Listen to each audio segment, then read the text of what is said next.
Jadi kita akan masuk ya, Crypto Market Outlook 2024.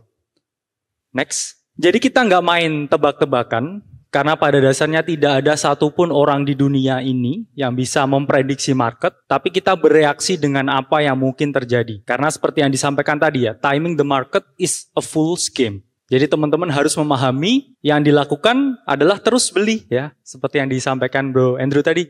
Terus beli, jualnya kapan? Ya nanti kapan-kapan jualnya ya. Tapi di 2024 ini saya akan jelaskan ya dengan spesifik apa yang mungkin akan terjadi di 2024. Next. Di sini kita akan menjelaskan ada 4 outlook utama, 4 tema global yang sangat penting di market crypto. Pertama ya, kita prediksi Bitcoin Spot ETF approval. Di sini ada yang rajin nonton margin call? Yang nggak angkat tangan ya, exitnya di sana ya. Oke, jangan lupa like dan juga share juga ya konten kita supaya teman-teman bisa semakin banyak ya dapat insight. Yang mana di approve ya 10 Januari. Kita pun juga prediksi Bitcoin ke 47.000. Kejadian nggak? Berapa bulan yang lalu kita ngomongnya? 3 bulan yang lalu ya, oke. Kedua, perusahaan terbesar di dunia yaitu Apple meluncurkan Apple Vision Pro di 2 Februari 2024. Yang mana CEO-nya ya, Tim Cook, menjelaskan the era of spatial computing is here. Itu kalian dengar pertama kali di mana? Spatial computing. Di margin call. Itu berapa bulan yang lalu kita bilangnya? 2 bulan yang lalu ya, Oktober ya, 2-3 bulan lalu. Kejadian nggak? Oke, kejadian. Kemudian ketiga, kita ada Bitcoin halving yang takes place ya. Takes time di 22 April 2024 dan terakhir adalah pemilu di US di 5 November 2024. Next. Sebenarnya apa itu ETF ya?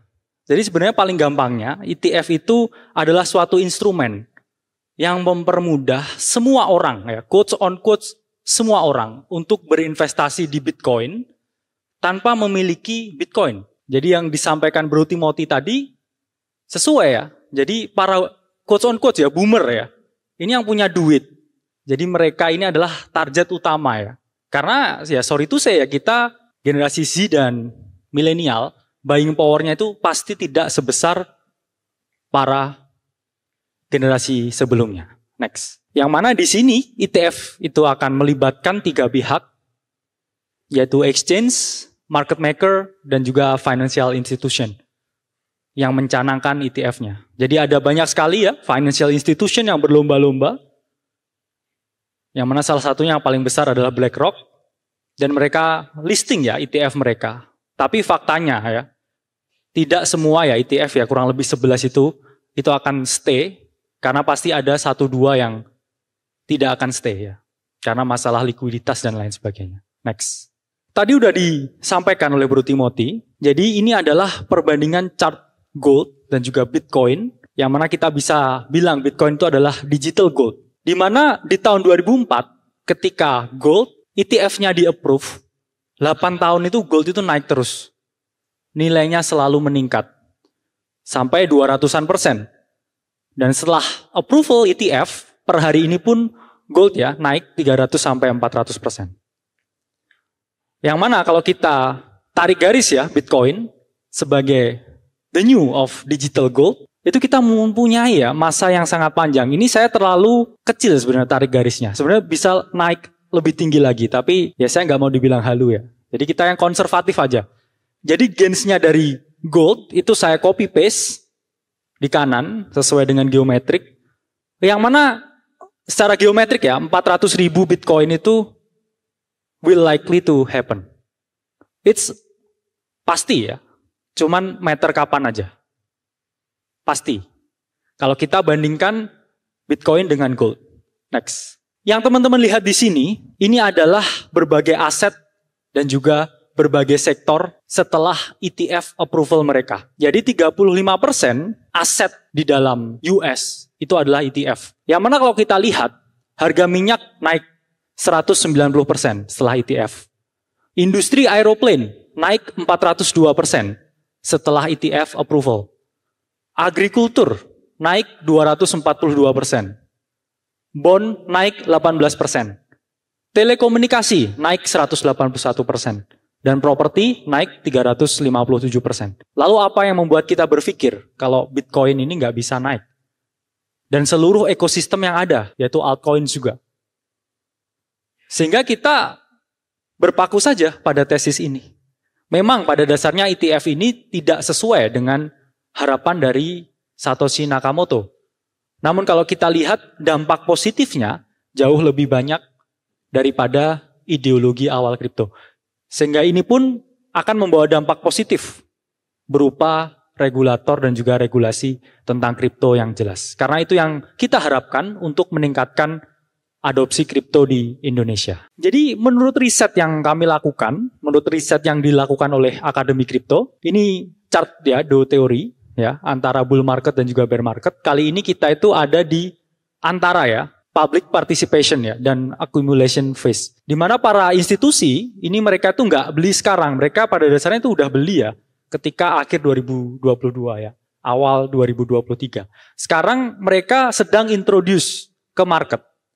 Karena quotes on quotes ya, mereka udah punya barang. Smart money itu nggak mungkin akumulasi ya ketika harganya tuh udah terbang. Ketika kalian lihat di media berbagai industri besar, berbagai pemain besar, itu sudah mulai bullish ke kripto, yaitu sebenarnya mereka ingin atensi dari kita. Yang mana kita di sini pasti ya literal terhadap kripto, literasinya itu tinggi. Tapi mungkin belum orang tua kita, belum saudara kita, belum tetangga kita. Sehingga kita masih di fase antara akumulasi dan partisipasi publik. Lalu apa yang membuat kita yakin bahwa kita masih dalam fase transisi ke partisipasi publik? Kalau kita lihat data ya di sini, ini adalah data traffic Wikipedia tentang kripto. Jadi keyword kripto di Wikipedia yang mana banyak penelitian dan juga riset menyebutkan bahwa Wikipedia itu merupakan platform nomor 1 tempat masyarakat awam melakukan riset kripto. Ini sangat jauh ya kita bandingkan dengan 2018 peaknya ya, sampai jutaan orang search keyword kripto dan Bitcoin, Ethereum, Cardano di Wikipedia. 2021 peaknya ya, kita lihat sendiri. Chartnya peaking. Dan sekarang per hari ini, detik ini juga, masih sedikit sekali orang yang search kripto, Bitcoin, dan semua teman-temannya itu di Wikipedia.